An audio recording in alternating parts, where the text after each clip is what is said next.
நாட்டிலுள்ள 12 ஜோதிர்லிங்க தலங்களில் ஒன்றாக ராமேஸ்வரம் ராமநாத சுவாமி கோயில் உள்ளது.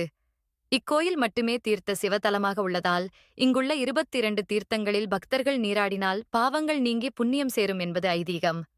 இக்கோயில் தீர்த்தங்கள் ஒவ்வொன்றுக்கும் ஒரு தனி மகிமை உண்டு. இதனால் உலகிலுள்ள இந்துக்கள் இக்கோயிலில் புனித நீராடுவதை பாக்கியமாக கருதுவார்கள். ராமாயண வரலாற்றில் தொடர்புடைய இக்கோயிலில் ராவணனை வதம் செய்ததால் ஸ்ரீராமருக்கு ஏற்பட்ட பிரம்மஹத்தி தோஷம் நீங்கிட ராமேஸ்வரம் கடற்கரை மணலில் சீதை சிவலிங்கம் உருவாக்கியதும் ராமர் தரிசனம் செய்தார். ராமரே சிவனை பூஜித்ததால் இத்தலம் ராமநாத சுவாமி கோயில் என்றழைக்கப்பட்டது. 22 தீர்த்தங்களும் அவற்றின் சிறப்புகளும். மகாலட்சுமி தீர்த்தம். இது கிழக்கு கோவிலின் பிரதான வாசலில் அனுமார் சன்னதிக்கு எதிரில் தெற்கு பக்கத்தில் உள்ளது. இதில் நீராடுவதால் சகல ஐஸ்வர்யமும் பெறலாம். சாவித்திரி தீர்த்தம், காயத்ரி தீர்த்தம், சரஸ்வதி தீர்த்தம். இம்மூன்று தீர்த்தங்களும் அனுமார் கோவிலுக்கு மேல்புறம் உள்ளது. இம்மூன்று நீராடுவதால் மத சடங்குகளை விட்டவர், சந்ததி இல்லாதவர் இஷ்ட சித்தி அடையலாம். சேது மாதவ தீர்த்தம். இதில் நீராடுவதால் ஸ்ரீராபிரானால் சகல லட்சுமி விலாசமும் சித்த சக்தியும் பெறலாம். நள தீர்த்தம். இதில் நீராடுவதால் சுரிய தேஜஸை அடைந்து சொர்க்கலோக பதவி அடைவர். நீல தீர்த்தம். இதில் நீராடுவதால் சமஸ்தையாக பலனையும் அடைந்து சொர்க்கலோக பதவி அடைவர். கவாய தீர்த்தம். இதில் நீராடுவதால் சக்குசாயம், கோபம், மனைவலினம், தேக ஆரோக்கியம் கிடைக்கும். கவாட்ச தீர்த்தம். இதில் நீராடுவதால் நரகத்திற்கு செல்ல மாட்டார்கள். மனவலிமை, தேக ஆரோக்கியம், திட சரீரம் கிடைக்கும். கன்னமாதன தீர்த்தம்.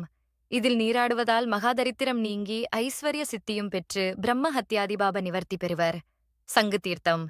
இதில் நீராடுவதால் செய்நன்றி மறந்த சாபம் நீங்கப் பெறும். சக்கர தீர்த்தம். இதில் நீராடுவதால் ஊனம், குருடு, செவிடு ஆகியவை நீங்கி சௌக்கியமடைவர். பிரம்மாத்திர விமோசன தீர்த்தம். இதில் நீராடுவதால் பிரம்மஹத்யாதி தோஷங்களும் பாவங்களும் நிவர்த்தியாவதுடன் பில்லி சுனியமும் நீங்கும். சூரிய தீர்த்தம். இத்தீர்த்தத்தில் நீராடுவதால் திரிகால ஞானமும் உண்டாவதுடன் ரோகங்கள் நிவர்த்தியாகும். சந்திர தீர்த்தம். இதில் நீராடுவதால் ரோக நிவர்த்தி அகலும். கங்கா தீர்த்தம், யமுனா தீர்த்தம், காயத்ரி தீர்த்தம். இம்மூன்று தீர்த்தங்களும் நீராடுவதனால் பிணி, மூப்பு, சாக்காடு ஆகியவைகளும் அஞ்ஞானமும் நீங்கி முக்தியடையலாம். சாத்தியாமிர்த தீர்த்தம். இதில் நீராடினால் தேவதாகோபம், பிராமண சாபம் நிவர்த்தியாவதுடன் சூரியமூர்த்தி, மோட்ச பிராப்தி ஆகியவை கிடைக்கும். சிவதீர்த்தம். இதில் நீராடினால் சகல சௌபாக்கியமும் கிடைக்கும்.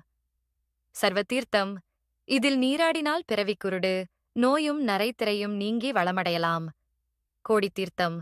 இந்த தீர்த்தமானது இராமர் லிங்க பிரதிஷ்டை செய்தபோது அபிஷேகத்திற்கு நீர் தேவைப்பட்டது. அதனால் ராமர் தன் அம்பின் நுனியை பூமியில் வைத்து அழுத்தினதால் அந்த இடத்தில் பூமியை பிளந்து கொண்டு நீர் வந்தது. அதுவே கோடி தீர்த்தம் எனப்படுகிறது. கோடி தீர்த்தத்தில் நீராடியபின் இவ்வூரில் இரவு தங்கலாகாது என்பது சம்பிரதாயம்.